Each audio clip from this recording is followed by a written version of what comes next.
What is love? I saw a very poor young man on the street who was in love. His hat was old, his coat worn, and water passed through his shoes and stars through his soul. Victor ഹ്യൂഗോയുടെ വരികളാണിത്. അപ്പോൾ പ്രണയം എന്ന ഫീലിങ്ങിന് ഒന്നിൻ്റെയും ആവശ്യമില്ല എന്നതാണ് ഇവിടെ പ്രതിപാദിച്ചിരിക്കുന്ന വിഷയം. അപ്പോൾ നമ്മളുടെ ക്വാളിഫിക്കേഷനോ എഡ്യൂക്കേഷനോ പൊസിഷനോ ഫിനാൻഷ്യൽ സ്റ്റേറ്റസോ ഒന്നും ഇവിടെ ഒരു പ്രശ്നമല്ല എന്നതാണ് ഒരു വാസ്തവം, അല്ലേ? നമ്മളുടെ ഉള്ളിലെ ഫീലിംഗ്, നമ്മളുടെ ഉള്ളിലെ പ്രണയം എന്ന ആ ഒരു തീനാളം ഉള്ളിടത്തോളം കാലം സുഖമായി സന്തോഷമായി ജീവിക്കാൻ പറ്റും എന്നാണ് ഒരുപാട് ഓതേഴ്സിൻ്റെ വരികളിലൂടെ നമുക്ക് വ്യക്തമാകുന്നതും നമ്മൾക്ക് സ്വയമേ അറിയാവുന്നതുമായിട്ടുള്ളൊരു കാര്യമാണത്. അപ്പോൾ തുടക്കത്തിലേ പറയട്ടെ, വാലന്റൈൻസ് ഡേ സ്പെഷ്യൽ എപ്പിസോഡാണ് നമ്മൾ ഇന്നിവിടെ ചെയ്യുന്നത്. വാലന്റൈൻസ് ഡേയിൽ അപ്പോൾ വാലന്റൈൻസ് ഡേ എന്ന് പറയുന്നത് പ്രണയിക്കുന്നവർക്ക് മാത്രമല്ല ഒന്നല്ല, പ്രണയിക്കുന്നവർക്ക്, പ്രണയിക്കാൻ പോകുന്നവർക്ക്, പ്രണയം നഷ്ടപ്പെട്ടവർക്ക് ഈ പ്രണയം എന്നുകൊണ്ട് ഉദ്ദേശിച്ചത് ഒരു വ്യക്തിയോട് മാത്രമല്ല എന്ന് ആദ്യമേ പറയട്ടെ. ഇപ്പോൾ വാലന്റൈൻസ് ഡേയെ എതിർക്കുന്നവരായിട്ടുള്ളവരുണ്ടായിരിക്കാം, പ്രണയത്തെ എതിർക്കുന്നവരായിട്ടുണ്ടായിരിക്കാം, വ്യക്തി അതായത് ലവ്, അതായത് ഒരു യങ് മാൻ യങ് വുമൺ മാത്രം തമ്മിലാണ് ഒരു പ്രണയം ഉണ്ടാകുന്നത് എന്ന് ഉള്ള തെറ്റിദ്ധാരണയുള്ള ഒരുപാട് പേരുണ്ടാവും. അങ്ങനെയല്ല, വാലന്റൈൻസ് ഡേ നമുക്ക് എല്ലാവർക്കും ഉള്ളതാണ്. പ്രണയം എന്ന ഫീലിംഗ് നമുക്ക് എല്ലാവർക്കും ഉള്ളതാണ്. അത് പ്രകൃതിയോടാകാം, മനുഷ്യനോടാകാം, പൂവിനോടാകാം, പുഴയോടാകാം, നക്ഷത്രങ്ങളോടാകാം. അപ്പോൾ പ്രണയം എന്നത് ഒരു വ്യക്തിയോട് മാത്രമല്ല എന്ന് ആദ്യമേ പറയട്ടെ. അപ്പോൾ ഇന്ന് നമുക്ക് കുറച്ച് ഓതേഴ്സ് പ്രണയത്തെ പറ്റി പറഞ്ഞിട്ടുള്ള അതിഗംഭീരമായിട്ടുള്ള അതിമനോഹരമായിട്ടുള്ള കുറച്ച് വാചകങ്ങളാണ് നമ്മൾ ഇന്നിവിടെ നോക്കാൻ പോകുന്നത്. The most best and beautiful things in the world cannot be seen or even touched. It must be felt with heart എന്നാണ് പറയുന്നത്. ഹെലൻ കെല്ലറിൻ്റെ വരികളാണ് ഇത്. എന്ന് വെച്ച് കഴിഞ്ഞാൽ ഹെലൻ കെല്ലറിനെ നിങ്ങൾക്ക് എല്ലാവർക്കും അറിയായിരിക്കാം. കാഴ്ച ഇല്ലാത്ത ഒരു ഓതറാണ് അവർ, ഒരു റൈറ്ററാണ് അവർ.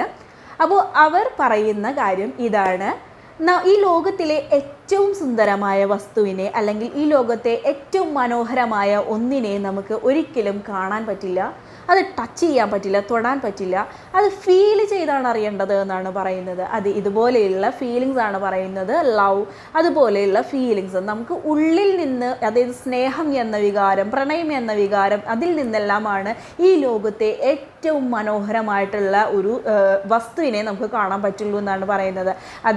അവർക്ക് കാഴ്ച ഉണ്ടായിരുന്നില്ല, അതുകൊണ്ട് തന്നെ അവർ ഏറ്റവും അധികം പ്രണയത്തെ പറ്റിയിട്ടും സ്നേഹത്തിനെ പറ്റിയിട്ടും എഴുതിയിരുന്ന, അതായത് വരികളിലൂടെ എഴുതി ലോകത്തെ അറിയിച്ച വ്യക്തിത്വമായിരുന്നു ഹെലൻ കെല്ലർ. അപ്പോൾ ഹെലൻ കെല്ലറിൻ്റെ വാക്കുകളാണ് ഇത്. Love as A greatest refreshment in life. ജീവിതത്തിലെ ഏറ്റവും വലിയ റിഫ്രഷ്മെൻറ്റ് എന്ന് പറയുന്നത് പ്രണയമാണ് എന്നാണ് പബ്ലോ പിക്കാസോ എന്ന് പറയുന്ന റൈറ്റർ പറഞ്ഞിരിക്കുന്നത് കേട്ടോ. റിഫ്രഷ്മെൻ്റ് എന്ന് പറയുമ്പോൾ നമുക്ക് ഉണർവുണ്ടാക്കുന്നത്, നമുക്കൊരു പുതുജീവൻ ഉണ്ടാക്കുന്നത് എല്ലാം ഈ പ്രണയത്തിൽ നിന്നുമാണ് എന്നാണ് അദ്ദേഹം പറയുന്നത്. ഞാൻ വീണ്ടും പറയുന്നു, പ്രണയം എന്ന് പറയുന്നത് വ്യക്തിയോടല്ല, ഈവൻ ഒരു ചെറിയൊരു വസ്തു, ചെറിയൊരു പ്രകൃതി, അല്ലെങ്കിൽ ചെറിയ എന്തെങ്കിലും ഒരു ഭംഗിയുള്ള ഒരു വസ്തുവിനെ കണ്ടാൽ നമ്മളുടെ ഉള്ളിലുണ്ടാകുന്ന, അതിനോട് തോന്നുന്ന ആ ഒരു പ്രണയത്തിൽ നിന്ന് നമ്മൾക്കൊരു പുതുജീവൻ കിട്ടുന്നു എന്നാണ് പറയുന്നത്. ഏതൊരു വിഷമത്തെയും ഏതൊരു സങ്കടത്തെയും മറക്കാനായിട്ടും അത് സഹായിക്കും എന്നാണ് കേട്ടോ ഈ ഒരു വരികളിലൂടെ അദ്ദേഹം പറയുന്നത്. You can't blame gravity for falling in love. അതായത് പ്രണയത്തിൽ പോകുന്നത് കൊണ്ട് നമുക്ക് ഗ്രാവിറ്റിയെ കുറ്റം പറയാൻ പറ്റില്ല എന്നാണ് ആൽബർട്ട് ഐൻസ്റ്റീൻ പറഞ്ഞിരിക്കുന്നത് കേട്ടോ. അതായത് ആർക്കും എപ്പോഴും വേണമെങ്കിലും പറ്റുന്നതായിട്ടുള്ള ഒരു കാര്യമാണ് പ്രണയത്തിലേക്ക് വഴുതി വീഴുക എന്നുള്ളത്. അപ്പോൾ അതിന് നമുക്ക് ആരെയും കുറ്റം പറയാൻ പറ്റില്ല. ഈ പ്രപഞ്ച സത്യമാണ്, ഗ്രാവിറ്റിയൊക്കെ ഒരു പ്രപഞ്ച സത്യമാണല്ലോ, അതൊരു ഫാക്റ്റാണ്. അതുപോലെ തന്നെയാണ് ഈ പ്രണയത്തിലേക്ക് എഴുതി വീഴുന്നതും എന്നാണ് ആൽബർട്ട് ഐൻസ്റ്റീൻ്റെ വരികളിലൂടെ അദ്ദേഹം പറയുന്നത്. Love is something eternal. The aspect may change but not the essence. Vincent van ഗോഗിൻ്റെ വരികളാണ് ഇത്. അതായത് പ്രണയം എന്ന് പറയുന്നത് അതിൻ്റെ കാഴ്ചപ്പാടുകൾ, അതിൻ്റെ ഭാവമെല്ലാം മാറിയിരിക്കാം. എല്ലാവർക്കും എല്ലാത്തിനോടും തോന്നുന്നത്, അതായത് ചിലപ്പോൾ വ്യക്തിയോടായിരിക്കാം, ചിലപ്പോൾ വേറെ എന്തെങ്കിലിനോടായിരിക്കാം, ചിലപ്പോൾ ഒരു പൂവിനോടായിരിക്കാം. അപ്പോൾ എന്ത് രീതിയിലാണ് അല്ലെങ്കിൽ ഏതൊരു രീതിയിലും നമുക്ക് പ്രണയം തോന്നാം. അതിൻ്റെ ആസ്പെക്റ്റ് എന്ന് പറയുന്നത് കാഴ്ചപ്പാടും ചിലപ്പോൾ വ്യത്യാസമായിരിക്കാം. പക്ഷേ പക്ഷേ എസൻസ് എന്ത് ചെയ്യുന്നില്ല, ചേഞ്ച് ചെയ്യുന്നില്ല എന്നാണ് പറയുന്നത്. എസൻസ്, അതിൻ്റെ ആ ഒരു സത്ത്, പ്രണയത്തിൻ്റെ സത്ത് എന്ന് പറയുന്നത് ഒരിക്കലും മാറില്ല എന്നാണ് അദ്ദേഹത്തിൻ്റെ വരികളിലൂടെ അദ്ദേഹം വ്യക്തമാക്കുന്നത്. A very small degree of hope is sufficient to cause the birth of love. ടോറിയോയുടെ വാക്കുകളാണ് ഇത്.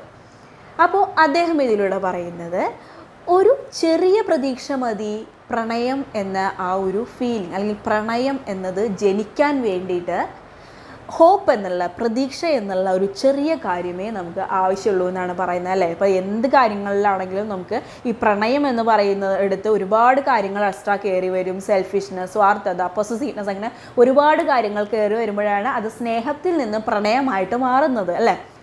അപ്പോൾ ഇവിടെ അദ്ദേഹം പറയുന്നത് വെച്ച് കഴിഞ്ഞാൽ ഒരു പ്രതീക്ഷ മതി എന്നാണ് പറയുന്നത്. എന്തെങ്കിലും ഒരു പ്രതീക്ഷ, എനിക്കാവും അല്ലെങ്കിൽ എൻ്റേതാകും എന്നുള്ള ആ ഒരു പ്രതീക്ഷ കൊണ്ട്, ആ ഒരു പ്രതീക്ഷ മാത്രം മതിയാകും നമുക്ക് എന്താവാൻ വേണ്ടിയിട്ട്, അത് പ്രണയം എന്നൊരു ഫീല് ജനിക്കാൻ വേണ്ടിയിട്ട് എന്നാണ് ടോറിയോയുടെ വാക്കുകളിലൂടെ അദ്ദേഹം വ്യക്തമാക്കുന്നത്. You can cut all the trees but you cannot keep the spring from coming. അതായത് മരങ്ങളെ എല്ലാത്തിനെയും വെട്ടി നശിപ്പിക്കാനായിട്ട് നിങ്ങൾക്ക് കഴിഞ്ഞേക്കാം, പക്ഷേ വരുന്ന വസന്തത്തിനെ തടയാൻ നിങ്ങൾക്കാവില്ല. പബ്ലോ നെരൂദയുടെ അതിമനോഹരമായിട്ടുള്ള വാചകങ്ങളാണ് ഇത്. അപ്പോൾ അദ്ദേഹം പറയുന്നത് നമ്മൾക്ക് എന്താണ്, നമ്മൾ ഒരുപാട് മരങ്ങളിങ്ങനെ വെട്ടി നശിപ്പിക്കുന്നുണ്ട്, അല്ലേ? പക്ഷേ അത് നമുക്ക് ഒറ്റ നിമിഷം കൊണ്ട് മനുഷ്യൻ എന്ന് പറയുന്ന നമ്മൾക്ക് വെട്ടി നശിപ്പിക്കാൻ പറ്റുന്നതാണ്. പക്ഷേ വസന്തം എന്നുള്ള ആ ഒരു പ്രപഞ്ച സത്യം, അല്ലേ? സ്പ്രിംഗ് എന്ന് പറയുന്ന ആ ഒരു പ്രപഞ്ച സത്യത്തിനെ നമുക്ക് തടയാനാവില്ല. വരുന്ന വസന്തത്തിനെ തടയാൻ നമ്മൾക്കാവില്ല, മഴയെ തടയാൻ നമുക്കാവില്ല. അങ്ങനെ പ്രപഞ്ച സത്യങ്ങളാണ്, പ്രപഞ്ച സത്യത്തിൽപ്പെട്ടതാണ് ഈ പ്രണയം എന്നാണ് പറയുന്നത്. വരുന്നതിനെ തടയാനായിട്ട് മനുഷ്യൻ എന്ന് പറയുന്ന നമ്മളുടെ നമ്മൾ നിസ്സഹായരാണ് അതിന് മുന്നിലല്ലേ. വരുന്ന വസന്തത്തിനെ നമുക്ക് തടയാൻ പറ്റില്ല, പക്ഷേ നമുക്ക് എല്ലാത്തിനെയും വെട്ടി നശിപ്പിക്കാനായിട്ട് നമുക്ക് എന്താണ് വളരെ എളുപ്പത്തിൽ കഴിയും. പബ്ലോ നെരൂദയുടെ അതിമനോഹരമായ വാചകങ്ങളാണിത്. അപ്പോൾ പ്രണയത്തെക്കുറിച്ചിട്ടുള്ള കുറച്ചധികം അതിമനോഹരമായിട്ടുള്ള വാചകങ്ങളിട്ട് ഇംഗ്ലീഷിൽ ഭയങ്കര രസമാണ്. നമ്മളുടെ ഇംഗ്ലീഷിൽ നമ്മളിപ്പോൾ പ്രണയിക്കണം, അങ്ങനെ ഞാനിതിനെ എന്താണ് ഒരുപാട് പ്രൊമോട്ട് ചെയ്യുന്ന വ്യക്തിയല്ല എന്നതാണ് ആദ്യം. എന്ന് വെച്ച് കഴിഞ്ഞാൽ വാലന്റൈൻസ് ഡേ എന്ന് പറയുമ്പോൾ എല്ലാവരും ചെയ്യുന്ന പോലെ അല്ല. ഇപ്പോൾ ഇപ്പോഴത്തെ കാലഘട്ടത്തിൽ എന്താണ് വാലന്റൈൻസ് ഡേ എന്ന് പറയുന്നത് എന്താണ് വളരെ മോശമായിട്ടുള്ള അവസ്ഥയിലേക്കും പോകുന്നൊരു അവസ്ഥയാണ് ഇന്നത്തെ നമ്മളുടെ സമൂഹത്തിലുള്ളത്. അതുകൊണ്ട് തന്നെ വാലന്റൈൻസ് ഡേനെ ഒരുപാട് പ്രൊമോട്ട് ചെയ്യുന്ന വ്യക്തിയല്ല ഞാൻ എന്ന് ആദ്യമേ പറയുന്നു. പക്ഷേ നമ്മൾ എന്ന മനുഷ്യന് വേണ്ട ഒരു വികാരമുണ്ട്, പ്രണയം എന്നുള്ള ഒരു വികാരം.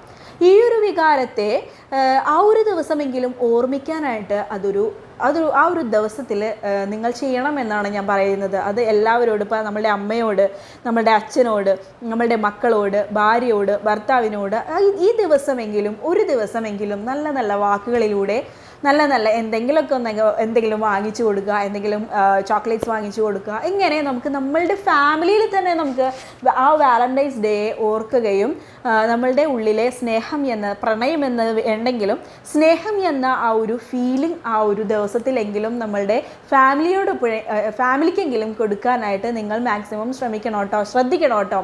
അപ്പോൾ അതാണ് എൻ്റെ വാലന്റൈൻസ് ഡേ. ഞാൻ വാലന്റൈൻസ് ഡേക്ക് ശരിക്കും അങ്ങനെയാണ് ചെയ്യാറ്. അന്നത്തെ ദിവസമെങ്കിലും നമ്മളൊന്ന് ആലോചിക്കുക, എന്താണ് സ്നേഹം എന്നതും എന്താണ് പ്രണയം എന്നതും. അത് വളരെ ബോറായിട്ടുള്ള രീതിയിലേക്ക് ഒന്നും വഴുതി മാറാതെ നിങ്ങൾ കാണുന്ന യങ് ആയിട്ടുള്ള ആളുകൾ ഉണ്ടെങ്കിലും ശ്രദ്ധിക്കുക. കാരണം അത് അത്രമേൽ മനോഹരമായിട്ടുള്ള, അത്രത്തോളം സുന്ദരമായിട്ടുള്ള ഒരു കാര്യമാണ് ഈ പ്രണയം, സ്നേഹം എന്നതൊക്കെ ആയിട്ട്. അത് വളരെ മോശമായിട്ടുള്ള രീതിയിലേക്ക്, മോശമായിട്ടുള്ള അവസ്ഥയിലേക്ക് മാറ്റാനായിട്ട് നിങ്ങൾ ശ്രദ്ധിക്കുക കേട്ടോ, മാറ്റരുത്.